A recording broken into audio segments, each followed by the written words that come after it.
So we're here for a Small Project Development 101, which is an overview of development, design, construction, and funding process. I'm Jen Goold. I'm the executive director at the Neighborhood Design Center, which is Maryland's nonprofit community design center. Although I've been in this position for about 11 years, I did work before that as a real estate developer, and I continue to help community partners with some capacity on real estate development too. So I don't say I'm there are even much better experts in our Baltimore community, but I can give you the overview and certainly try to answer questions or help direct you to who might have the type of knowledge that you're looking for as well. So tonight,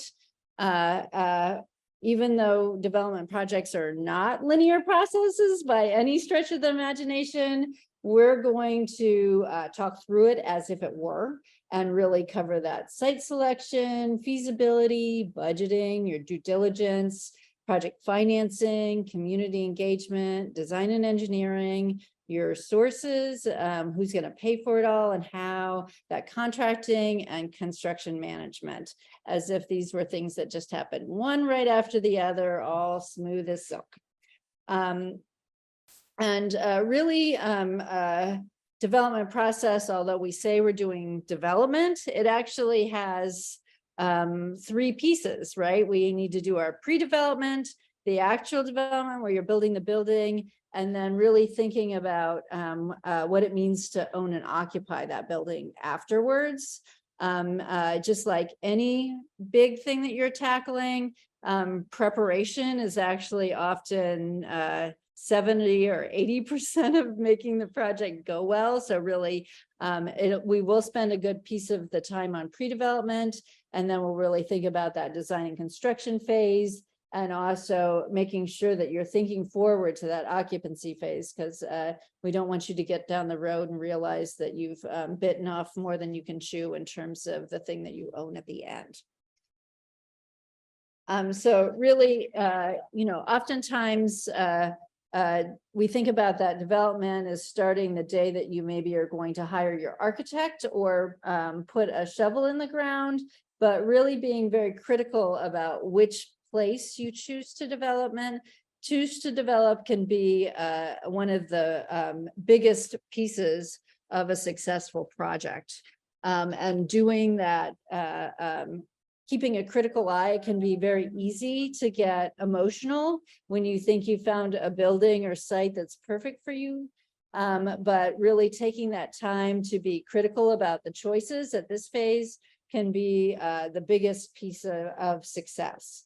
You really want to look at the constraints about where you want to be, like what's the location that's ideal, how much do you really want to spend, whether you should build something new or rehab something, what's that timeline it's going to take to occupy, because if it's going to take 3 years, that might not work for you, and whether this opportunity and the funding you may have access to are a good fit for one another. And I really, even if you think it's great, I think it's really important to shop around and say, okay, this seems perfect, but really what else is on the market? And if we were really analytical and rated them one to the other, is this the great deal? And then, just be very pragmatic about it. Look at the full cost to get in the building at a hypothetical level, the full cost of occupying the building. If you're a professional real estate developer, you're going to look at a lot of sites. Often they buy multiple sites and do their due diligence and then really move forward with the one that makes the best sense. So that starting from a great site location is often a really important piece of the puzzle. And then really compare those options. Is an old building or a new building a better fit? And don't be afraid. Don't think it's a failure to walk away from something that at any point that you find out it's not a good deal. That a lot of times working with partners, they're like, oh, I didn't realize all these things and I feel like I failed. And I can assure you that in the development world, walking away from a bad deal at any phase, they don't think it's a failure. They just think it's part of doing business. So don't be afraid to be very clear-eyed and to walk away if something goes wrong. And then another really important piece of that pre-development phase is really doing those kind of due diligence about the site itself. A property, if you think about real estate, has two pieces to it. It has the what's above ground, the building or structure that's on the site. And then when you're buying real estate, you're also buying everything that's below ground. Being aware that, you know, we live and work in a city. Cities have, it's an old city. Those sites may have been used for things that have left toxins in the ground.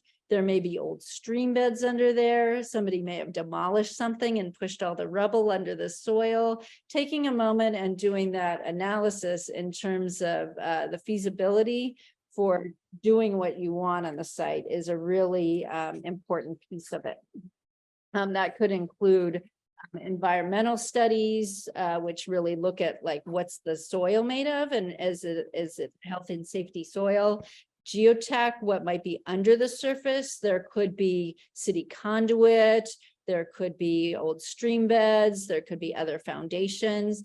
And then the survey, really thinking about what the boundaries are of the building and whether they match up with what a potential seller or just the person giving it to you or the historical property that you've inherited, whether all of that information is accurate.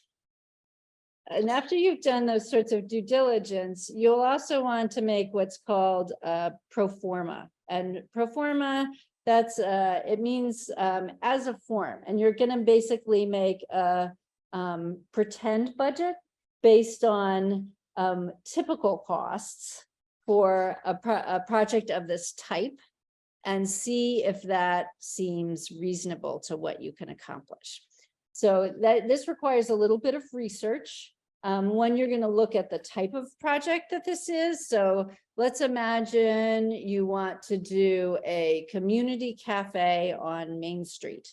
You can start to say like, okay, when you typically build a cafe in an old building, what are the industry standards for doing a project like that? So you may find out in today's market, it's a vacant building, that it's going to cost somewhere between $250 and $300 a square foot to accomplish that project under normal conditions or today's conditions.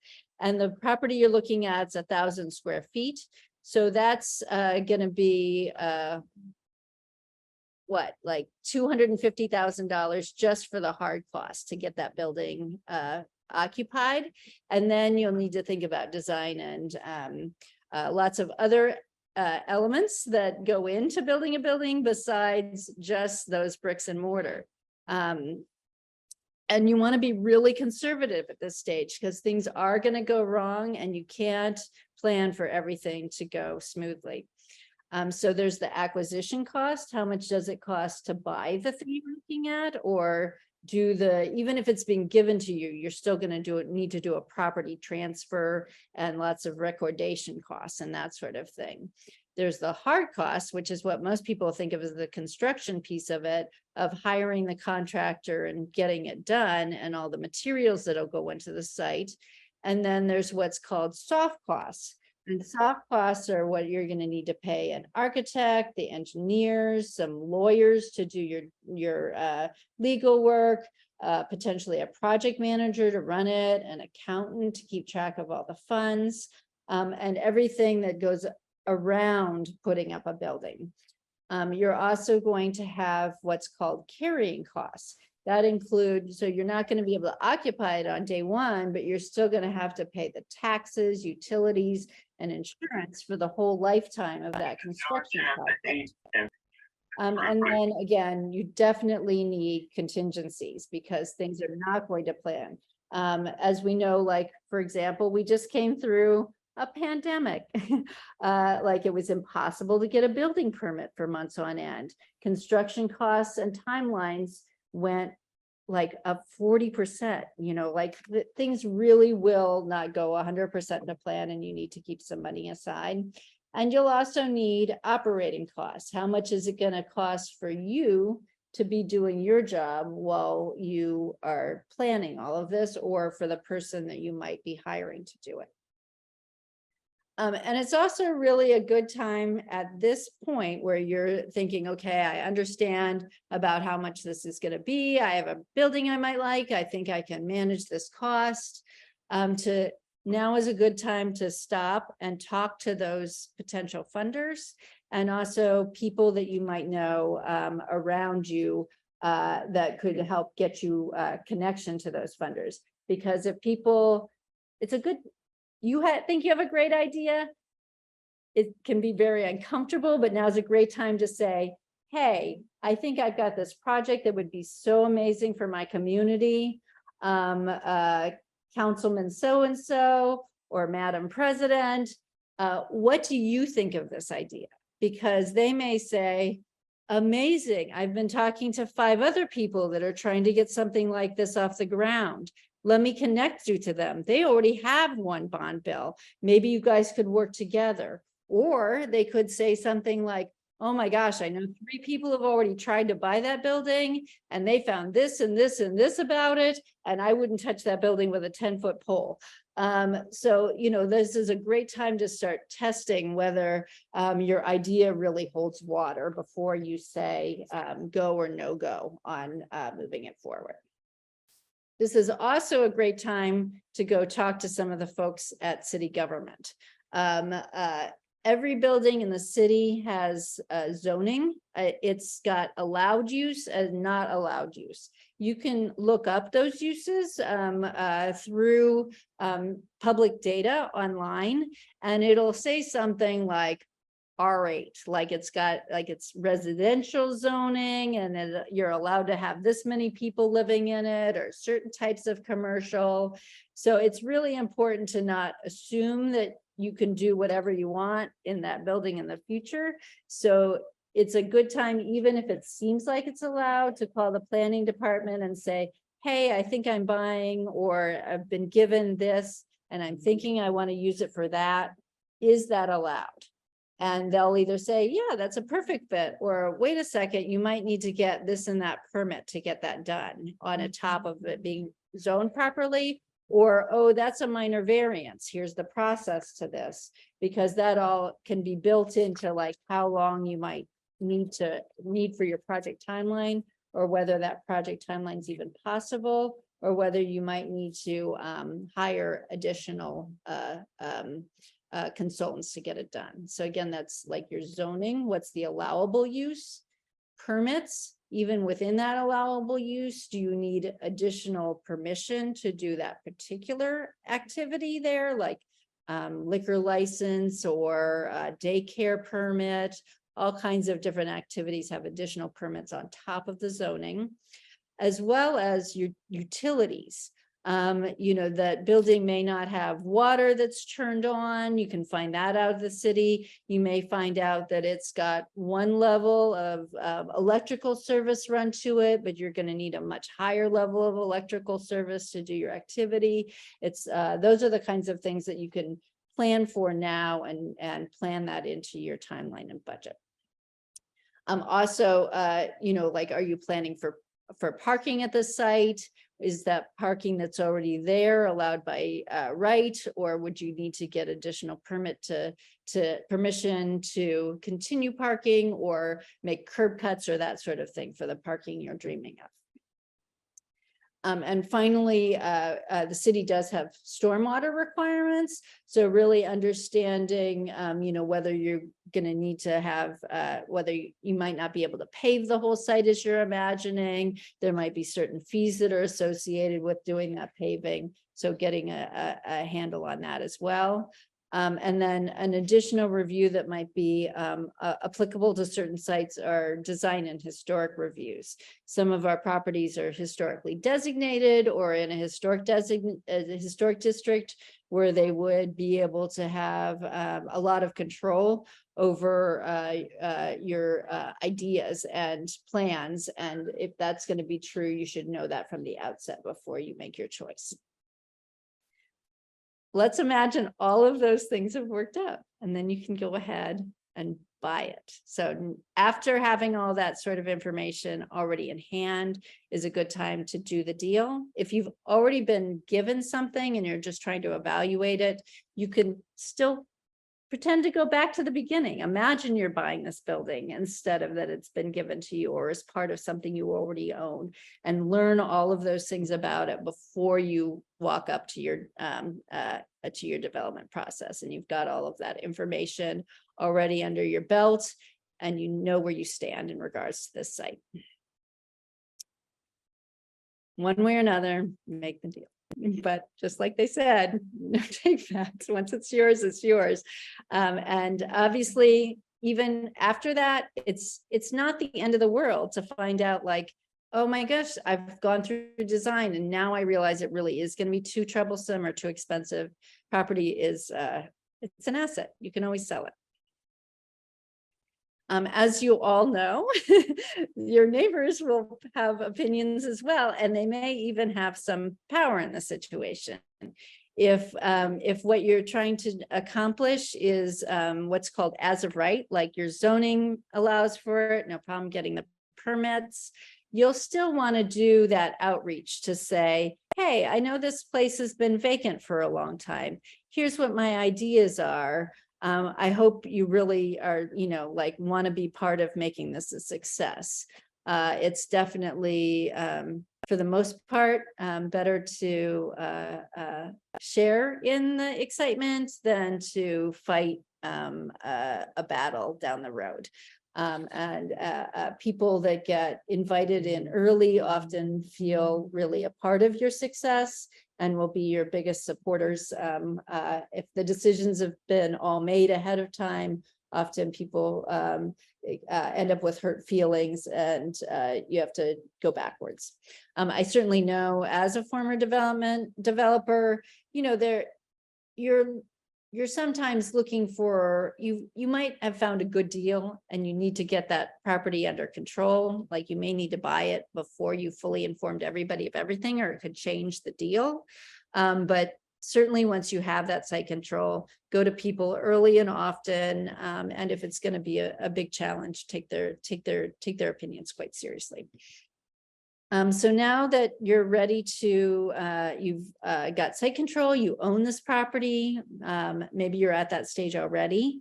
The next stages are really to do your development phase, and that is design and construction.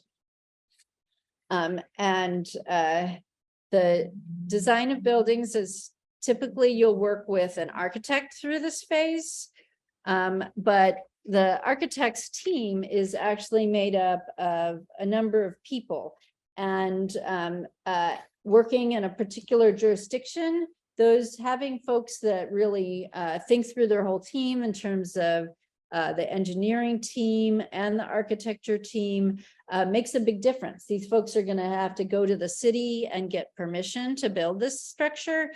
Having folks that have good relationships in town, who get along with each other, who get along with you.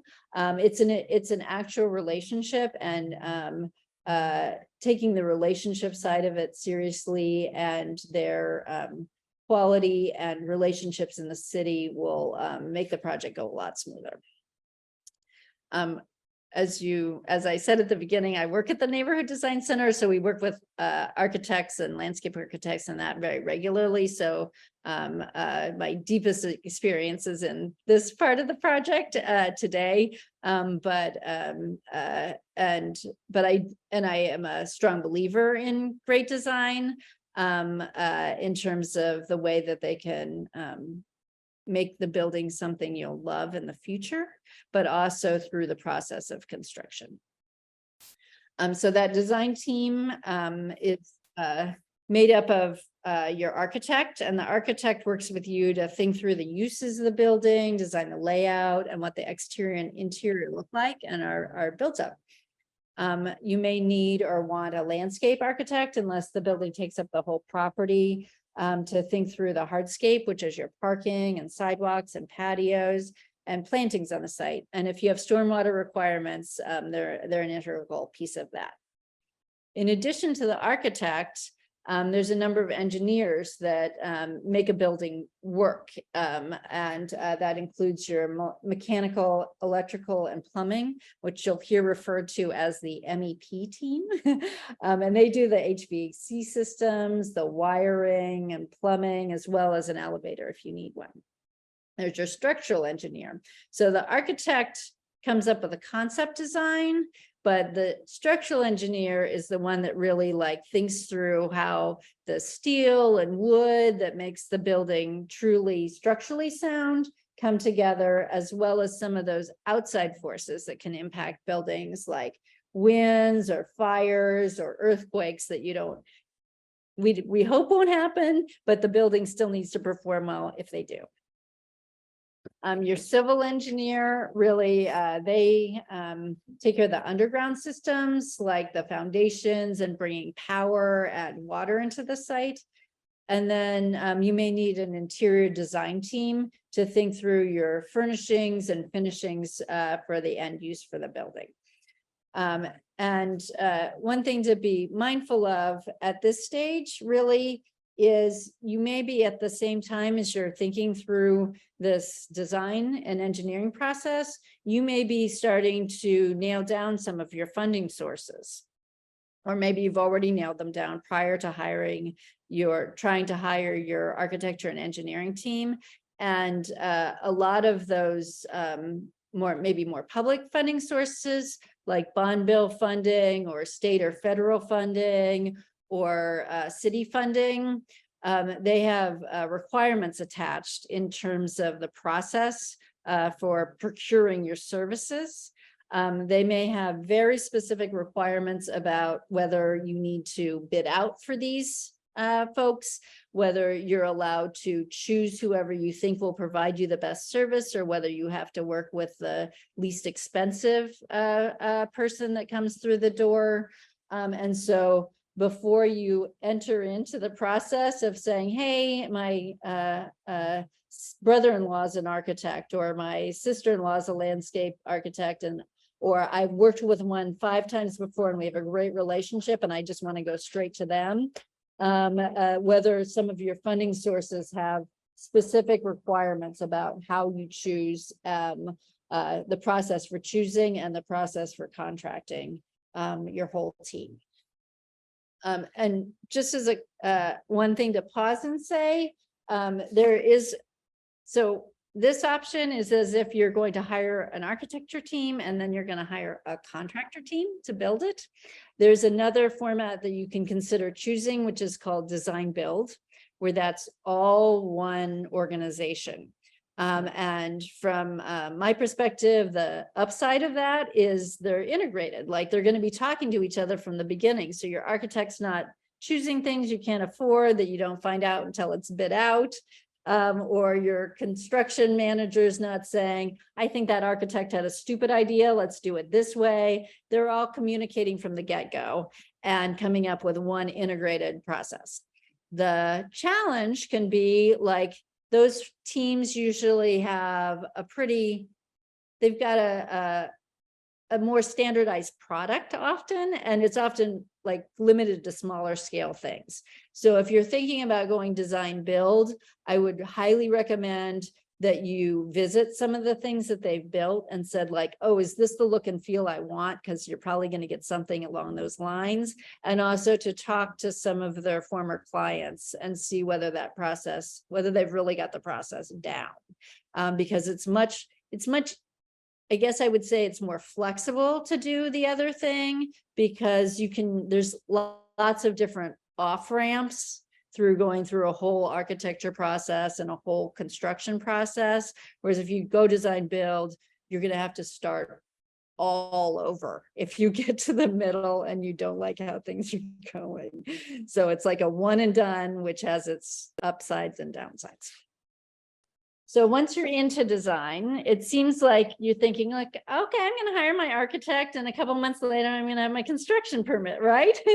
But actually it takes there's a lot of things that go into thinking about how you want to use that building, thinking it through in multiple options, nailing down all the construction materials that are going to go into that, and then turning that into a design set that your contractor can actually take and build from. The first step of that is called programming. This is the part where you say, okay, I'm hoping to plan a, let's go back to that cafe example. And this is going to be a workforce development cafe. And so we're going to need the place where people eat. We're going to need the service kitchen, but we're also going to need a test kitchen, as well as the administrative office and the intake room. And so in the programming phase, you would lay out all those potential uses and what are all the different things they'll need. And you'll just start to lay it out as a diagram. Like, does reception want to be right next to the intake? Probably not. So like one's at the front, one's at the back. You just start to lay out the relationship of all your uses. And then from there, then the architect can start to say, okay, well, we've got, you know, like 9 different uses, but we only have 1,800 square feet. So which of these things can be done in one space? Or like, which things need a glass wall and which things need a lock and key, and start to lay it out more as a series of rooms instead of a series of bubbles. But these things still don't have like, is this made out of 2x4s or steel? We don't know yet. And that's what comes more in that design development phase, where you've nailed down like all the room sizes and shapes, whether it's going to be glass, wood, or steel, and you start to get very specific about, okay, the door is going to be exactly here. It's going to be 3 feet wide. It's going to have a metal door frame. All happens in the design development phase. And that's where it becomes possible to start getting really good estimates for the building. You can pause there and say, okay, we're going to run this by a construction estimator, figure out whether we're on track with where we hope to be, and start to like say, oh, we really thought we wanted it to be steel. We just got the steel numbers back. We have to go with wood, and start to do those takeoffs on your budget.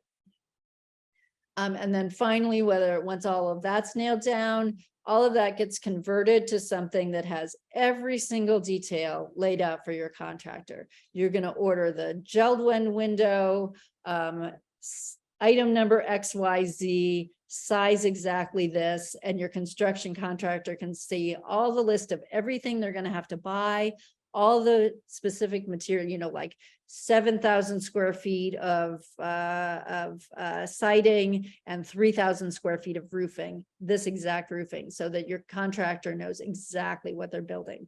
And that's what they take down to the permits department as well to get those permits. And finally, your architect can be involved all the way through construction.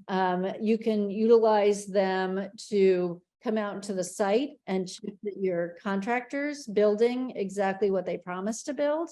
You can have them sign off that the percent complete that your contractor said is done is actually done, and they can come and ask you for bills.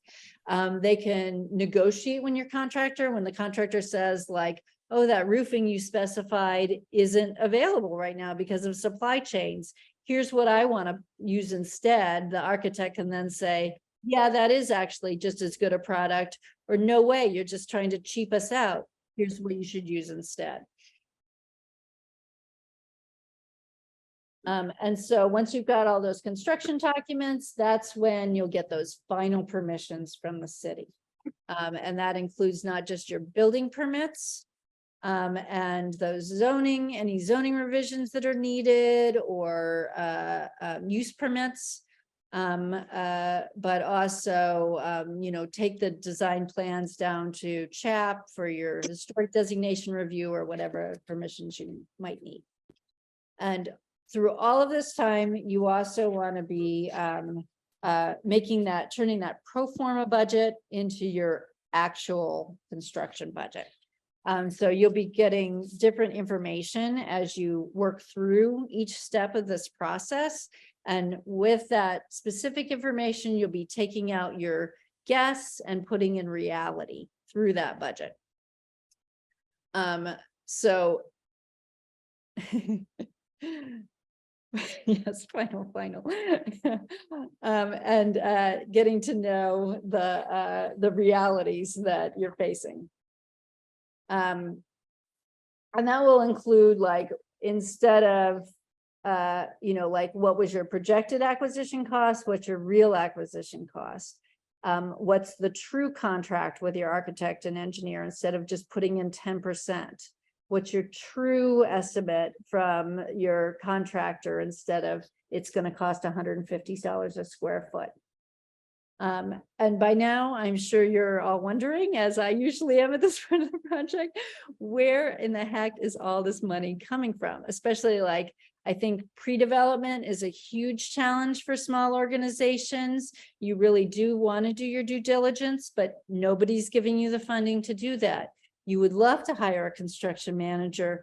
Everybody's saying we fund capital. So, like, really thinking about the realities of the thing and where those other sources are coming from, and how you're going to get it in at the right time to do the work you need. And so, like, most of the small community projects, they're getting so many different types of funding, and so many individual sources. So I think that's one of the biggest challenges of managing development as a small organization, is that you're going to have $10,000, $25,000 grants plus a $200,000 bond bill. But, like, it's going to be all these little sources, and each one of them will say, you can use it for this, but not for that. It's only going to be available reimbursable. Here's all our requirements in order to get access, and expect you all to keep track of all of those requirements and put the whole puzzle together. So it'll often be partially public fund, like government grants and loans. You'll probably do some private fundraising, like asking your board of directors to pitch in, or doing a crowdsource funding. My graphic designer did this for me, and I'm just seeing it all the way through for the first time right now, and she's really making me laugh. You may need to get some bank funding. I know a lot of community organizations are trying to keep this to a minimum, because you don't want to have to pay the interest on it, and you don't want to have to pay the mortgage later. You're trying to keep all of that money for your programs, for the important special work that you're doing, and paying back bank loans for a building is not on your wish list. But I think especially, thinking through those like your cash flow as you're trying to build, especially for all those reimbursables. You may need some bridge loans to do that cash flow work. And you may have a program for the future of this that will actually produce plenty of revenue to support getting some bank funding. And then, as well as grants and loans from our local granting community, philanthropic community. Again, that cash flow piece, I think, is one of the hardest parts to think through at the beginning. You think, fantastic, the state government's giving me $200,000, but then you realize it has to all be reimbursable. So you basically need $200,000 sitting in the bank to use that $200,000. You're going to get it back, but it still has to be sitting there for you to use it. And then again, like, how this is the stage with the budgeting where you want to start to lay out. You've got all of your uses, right? You need to pay the architect and the lawyer and the contractor. And you've got a bond bill and a local CDC grant and $50,000 in donations, and you have to be really strategic to say, like, okay, this person says it's only for hard costs, so I need to match it up with the construction costs. The donations I can use for anything, so I'm going to use that to pay my taxes, and then the timing. So how do all of those pieces actually fit together? And that is what's in the development world called sources and uses. And so you'll start to turn your budget, which was all uses, like these are all the things I have to buy, and lay out your sources in alignment to it. And this is where things often get like lots of tabs where you start to make like take out your construction costs and put it into its own little spreadsheet and get a lot of detail going with workflows and timelines. And then there's usually other strings attached to the money, and it's really important to keep those things in mind as both you're applying for it and then as you're using it. You know, so if let's say so the state's willing to give you an earmark, but it's only for $50,000, and you find out you're going to have to do a huge environmental assessment to access that money that's going to cost 2/3 of it and slow your project down by 9 months. Does that money even make sense? And not be afraid to say that source is actually, by the time I calculate all my carrying costs and the cost burden to access it, I shouldn't even accept it. And that can be really hard to find out. They do, they have real requirements and they have real constraints. And so determining how to fit all those things together, I think for small projects is one of the biggest parts of the job. So you've got all your sources, you've got all your uses, you have your design contract, you have your permits in. It's finally time to break ground. And again, with those sources, often you'll need to put out bids for that construction, where you'll define exactly, you know, you'll give everybody those design documents. You'll say, here's the site it's located. Here's our construction budget. Here's the timeline delivery we need it on. Here's who our organization is and our feasibility to show up with all the funding. Here's what we would ask for you in terms of your insurance. Please give us a proposal to do this project. And then you'll rate those proposals based on whether what they're offering you is a good deal, right? Like some of them will say, you know, like, okay, these are all our subs. We're going to do 50% minority businesses. We're going to deliver it on time and under budget. And the other one might say, well, we've got, you know, like the best insurance capability. That other guy, if he flakes out on you, you're going to be holding the bag on getting the rest built. So you really have to look at it from a number of different angles and define ahead of time before rating these folks what your priorities are. Is it local workers? Is it the fastest timeline and the cheapest? There's lots of considerations to be weighed and to determine what your priorities ahead of doing those ratings, and being clear in your request for a proposal that they address that in their application is really a big piece of the pie. Licensed contractors. It is very it's a big challenge when you've got great people in your network that you are from the best place in your heart wanting to work in, to find out whether working with your close associates is the best decision if they maybe don't have all of their licensing. And I certainly feel very strongly that we should be helping people move up through the job skill sets and the capacity. And then there are also very real things that can go wrong that could put your whole thing at risk. And so to be very mindful of that as you choose your contractor. These are some of the reasons to hire a licensed contractor. one of the most important things that a licensed contractor has is liability insurance. So even, like if they have all these things and they're not licensed per se, it's the things that the license checks that they have that are in the important piece.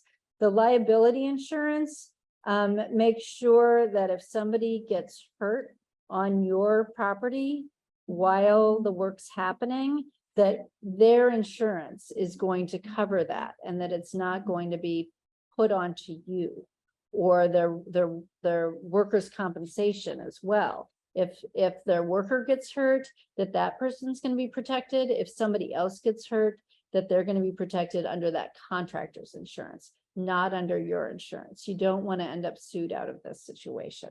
The other thing that licensed contractors have is something called a surety bond, which means that they have hired somebody that is ensuring the project itself and not just them. They're saying that they're guaranteeing to get the work done, and they're putting money behind that guarantee. This surety bond group is. So let's say you're contracting for $200,000 and your contractor up and moves back to their home state, and your project is half done and you have already paid for it.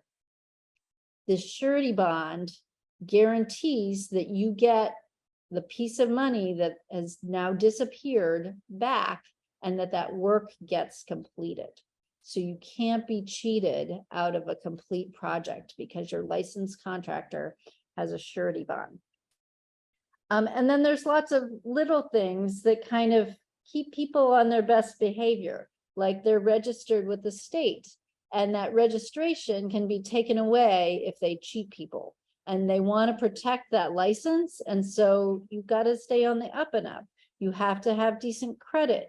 You have to have some money in the bank to prove that you can pay your team. And all of that protects you as the person who's trying to build a building, get what you need. As we can hear, there's so many pieces that have to come together to do a development project. I think that one of the biggest things that I feel when I'm working to support a community partner, they have a real vision of the thing that they want to see happening in a building once it's all done, or in a rehab building that they can't do right now. And their hearts and minds are typically on that end state about, I want to see children learning to do STEM in this space. I want to be helping young mothers get their education, whatever it is. They're often focused at that end state, and that's where their skill sets lie, and that's where their vision lies. And the things that are involved in doing a development process are just they're just something they have to get through to reach that end goal. And they're often only going to try to do it once. So trying to learn all the things I just described in order to reach their programmatic goals isn't often the best use of a nonprofit leader or a church leader or a neighborhood leader's time and resources. And so having somebody on the team who does this again and again, it's all it's a well oiled machine in their brains of the steps, of the pitfalls, of the things they should be looking out for to make sure that things go well. That's already something that's in somebody's skill set. But I can also see, like, that costs a lot of money to hire. You may have a real idea that you can do this again and again, and that it'll really benefit you to learn how to do it all. And certainly honor that when that aspect arises too. It's not impossible if it's a small project to do all these things yourself. I've seen it done, and I've seen it done well. But there are also people out there that can do it. And those can be construction managers and or owners representatives. A construction manager is looking at all of those aspects and is trying to optimize each of those stages to help the team partner, get exactly the end state they're trying to achieve on time and on budget. That's their full focus. And they are actually running those budgets. They're hiring the contractor. They're making sure the contractor's out there working every day that they're promising. They're making sure that the toilet that's on that drawing is the same toilet that goes in. They're making sure that the guys are there at 7 in the morning with their hard hats and leaving at 6 p.m. With a clean job site. Like if done thoroughly is a full-time job. That doesn't mean you can't hire very trusted partners all in those stages and trust that it's potentially going well without somebody on site all the time. But there are reasons why construction managers do exist. An owner's representative is a little bit different than a construction manager. An owner's representative is usually for very big projects. It is even a layer above that, where they are making sure that the construction manager and every piece of the pie, they're the double checkers to see that you are getting the best deal, that you're not taking the construction manager's word for it, that you're truly finding the most effective piece of every piece of that pie, and they're there purely in your interest. Not construction managers, because they're going to work with the same contractors over and over again. There can be a little bit of quid pro quo happening there, like, okay, I'm going to give you this job, and the next time around you're going to give me a better price, because they're going to work with the same people over and over again. The owner's rep doesn't have that sort of deal making happening, and it's just making sure everybody's actually giving the best deal. But you can do it one way or another. Like, buildings get built all the time. It's actually there's nothing that brings me more pleasure than having a partner come through the door with a gleam in their eye about their amazing idea, the rundown building that you've been sad driving past for decades, helping them think through that final vision, and then walking in that first day and seeing all those things you've been talking about for years actually happening, and people's lives actually being changed in those spaces, families growing and learning, people having that first date. Doing development is really incredible. It's also just like knowing ahead of time what you're in for is a big piece of the puzzle. So I want to, see if we have time to talk through what challenges people are facing, things you're curious to know more about. I'm also available. You can go to the Neighborhood Design Center website and find my email and phone number, and you can reach out to me with additional questions too. I don't know the best format for entering into that dialogue, but we can figure it out together. I have a question. Hi, this is Pastor Terry. When you say small, in terms of what is your definition of small? Is it dollars? Is it square footage? Dollars and square footage usually align. I would say Larry defines small. When I think of small, I think of it as one that would be initiated from within the community rather than initiated by a developer, depending on what that need is. Like, it may be that you have a historic theater that you're using as a community center that needs all ADA access, and you're building a stair tower, an elevator tower, and commercial kitchen. That can quickly cost a couple $1 million, but it's actually not a very complicated project. But it could be that you're only spending $200,000, but it's going to need chap review and you're getting federal money for it. So it's also small, but quite complex. So I think it's really whether you can imagine doing it as a community-based organization or whether it's so big and complex that it's going to be managed. You can't imagine doing like a 700 unit seniors tower. You're going to hire a developer to do that. Jennifer, there's a question in the chat from course. Beth. What does it mean to float a bond? Yeah. This is something I hear a lot in community meetings. Mhm. That you're gonna float a bond to do a project. Yes. Yes.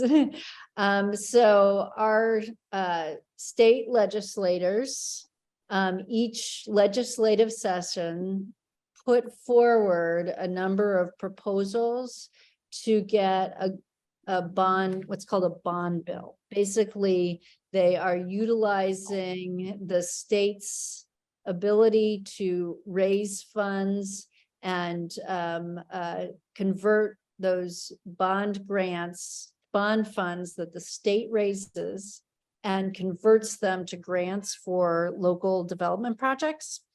And so each of our state legislators has a different process depending on where you live, on how they determine which bond bills they're going to propose each year. And those all go through the legislative process, and funds get allocated to initiate or move forward local development projects through that bond bill activity at the state legislature. That's so clear. Thank you so much. Right. So you'll see as it goes through as the legislature meets each year, you can find out the list of all of the bond proposals that the local legislators are putting forward, when they're going to be discussed at the State House. All the presentations will be given, they'll go into negotiation, and then it'll be published in these bills, which were approved. And then there's a separate process then where those bonds are converted to grants within the Department of General Services, that the folks that are the recipient of the funding have to turn that state bond money into grants to the local organizations that they can actually use. There's another question. It says, hi, how much buffer would you build into a project budget? It depends a lot on how much risk there is in the building itself and the timeline. So if you're thinking about, you have a very old building, you have heard on that first walkthrough, say like, your engineer's not certain if you're going to be able to save a wall or if the whole thing's going to need to come down and be rebuilt, or you need a zoning variance. And so there's where you have to do a little bit of additional conversations often and say like, okay, if this or that, like, what are your worst case scenarios, and build in enough to cover maybe not every worst case scenario, but at least 50% of your worst case scenarios. If it's, if you've got a clean site, you're doing new construction, you can build in a lot less contingency. Old building, lots of variations, need for a lot of additional permission, then you need big contingencies. Karen posted in the chat that float a bond means offer for sale. If you offer the bond for sale and no one buys it, then it sinks. And Pastor Moore is asking, do you have a project plan, template, or spreadsheet that contains the major tasks that you can make available? I can certainly, I will send out tomorrow, or I'll give it to Larry to send out both the slides, but then also all the text that aligns with the slides. I have it in like a project management program, so it's not really easily convertible, but I am working on creating some Excels. So as those get converted in the next few months, I can certainly send those over to Larry as well. I do have some like pro forma templates on like the budgeting stuff that I could send as well. The selling of the bonds, I think, is on the state's responsibility. Like the community partner doesn't need to worry about whether the state can deal with that bond. They're converting it to a grant, and giving that to the partner, and then it's on them to deal with the bond aspect of it. I had one more question. Of course, this is for building, like, I guess, like community centers and places to conduct programs. I guess if we were looking at creating affordable housing, that's a whole nother animal. And is that something that you have another presentation on? Building affordable housing gets the financing for affordable housing is really complex. So is it the financing side of it that you're most interested in, or the construction aspect of it? Yes. Probably what makes it unique, and I guess best practices, or I don't know, something that would help us. I mean, I'm thinking, we have all this vacant land in, well, not vacant, but well, yes, Undeveloped or vacant homes and maybe lots as well, right? Yeah. Undeveloped in our area, and how we might get ownership of that. I mean, you talked about the site, getting the site Right. control. But yeah, And- then there's all the aspects of Yeah, I think that would need to be a whole separate presentation. okay. I could certainly connect you to groups that are doing a lot of co-learning around affordable housing construction. The layers of challenges are so diverse, from the real estate values in specific neighborhoods to the types of tax credits that are available for affordable housing, and how the government decides where those tax credits are and aren't available, and then how those influence who can utilize the different types of things that'll, there's affordable housing that's affordable because it's low cost, and anyone that has of modest means can afford to pay the rent there.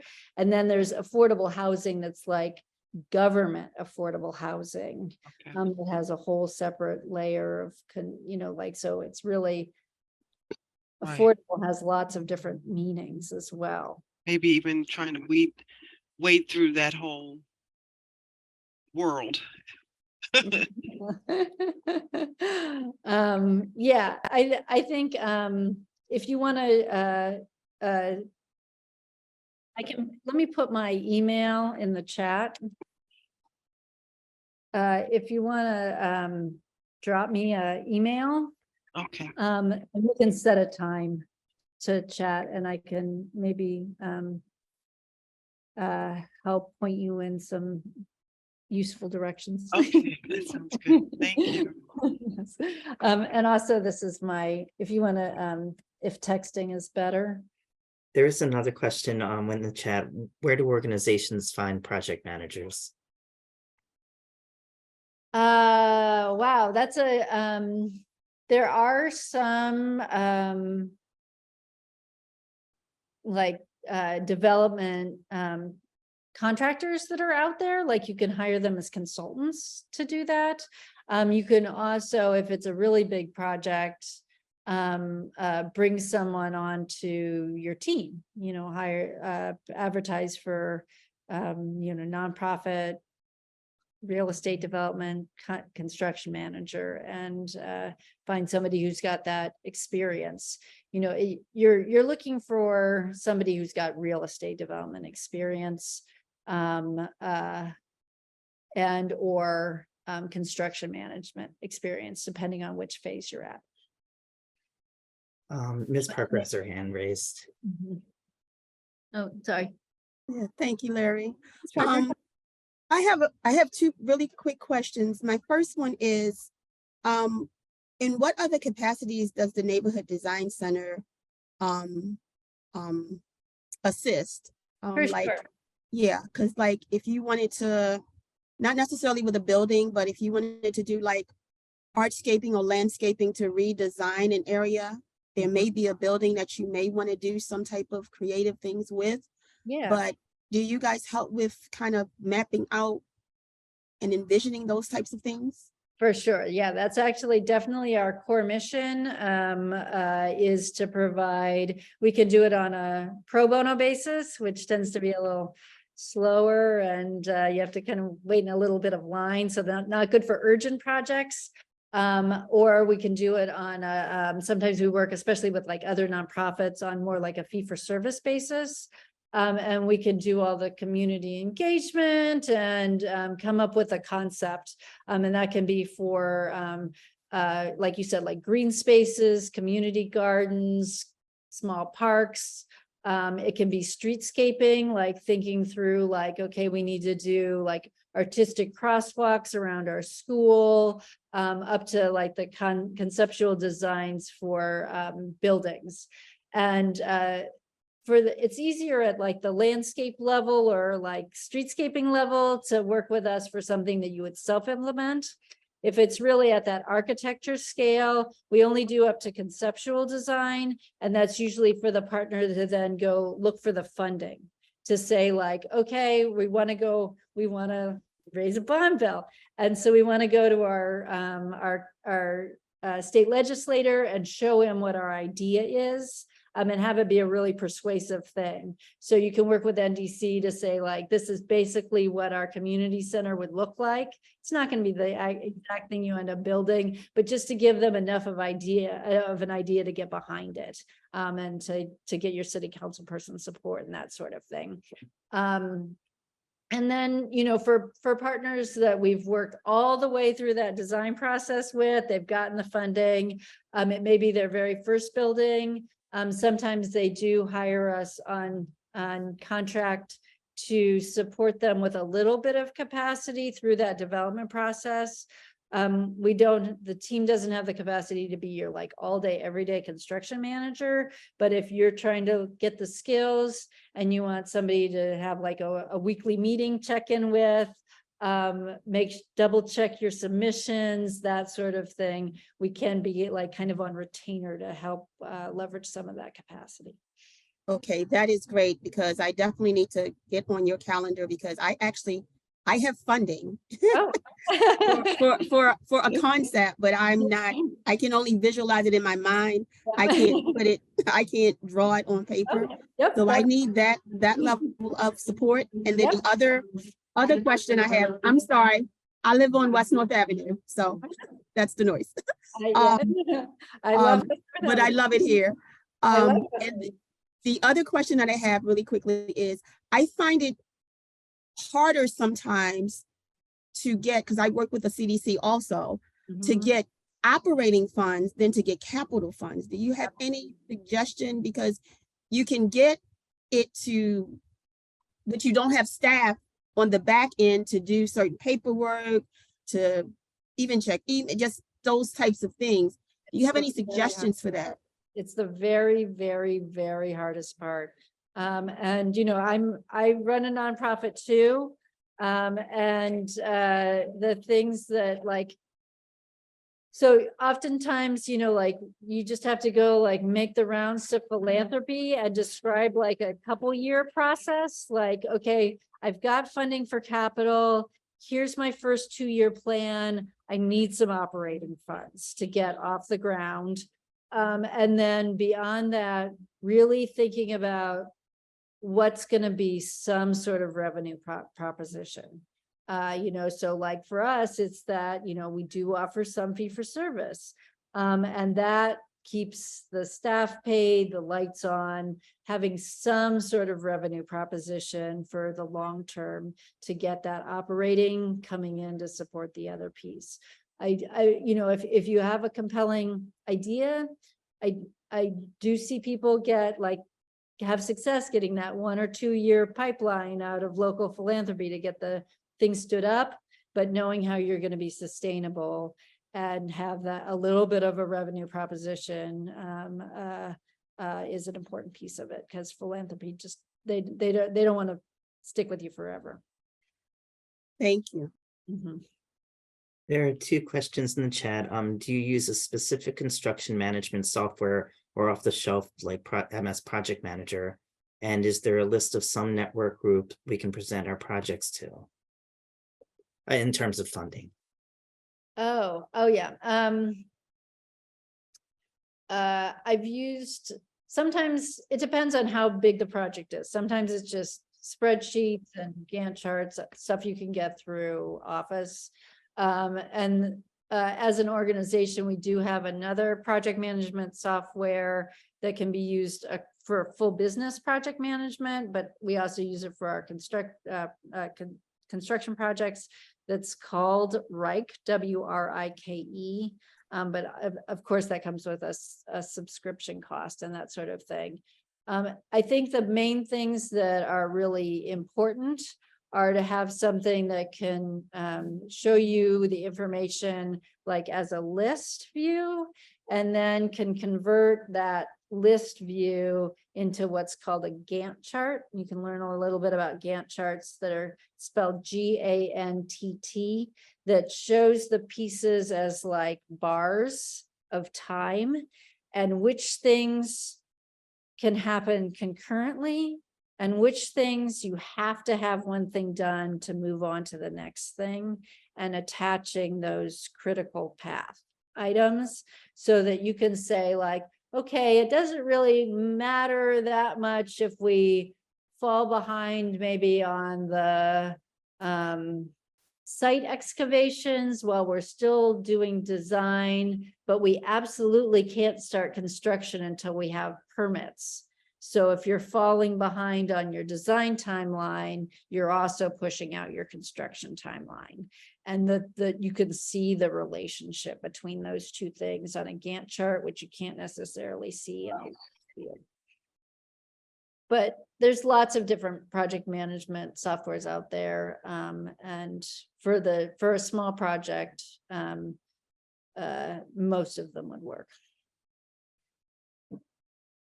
And then the other two questions, is there a list of some network group we can present our projects to? Yeah. The network group for making the rounds to get capital funding. They do communicate with one another, but they don't really let you come to them all at once. So it's all the same, everybody's going to the same folks, Abel, Goldsecker, Franz Merrick, Weinberg, it's the very same group. They do not coordinate. You have to talk to their program managers individually, but they do talk to one another. And especially if you can get like some government funding in first, then they tend to they'll like match it and keep going along. Going in first from philanthropy is low chance of success. And I guess Maryland Philanthropy Network, I think they still do that directory, which can be helpful. You can download or buy, which lists all the different foundations. And then another question is, when you have multiple funding, is there a system or software you recommend to manage each fund separately for a small organization? I tend to, because I have that developer mindset, I tend to build I'll build it out in my Google sheet in terms of the sources and uses, and then link all of those back to the Google folder that includes all the documentation, and then make a crazy time. It tends to be spreadsheets with lots of links in them because they're not, the requirements are also varied that you can't make enough shorthand of you start to make notes and then the notes are like a page long. So linking back to the original document is the way for me. And then I'm still very 53, I have to like read a thing first on a piece of paper to fully understand it still, unfortunately. So I also have folders and like read the full document. I have a pretty good memory, but I still like once a month, like I'll go back and reread documents to make sure that I'm not forgetting stuff. It's a lot of work managing the sources. I find the most stressful personally, because you miss one requirement and it can bring the project to a halt. Finding somebody that you can just talk it out loud with on a regular basis, I find useful, because then they'll say like, wait a second, last week, didn't you say we still needed to submit this? It's like, oh yeah, let me send that email right now. Okay, well, Jennifer, thank you so much for that amazing presentation. It was so clear and so helpful. And we really appreciate you taking the time and everybody taking the time to come out for this tonight. Yeah, I'm so excited to see all the turnout and thinking about all the amazing things you're probably dreaming about building.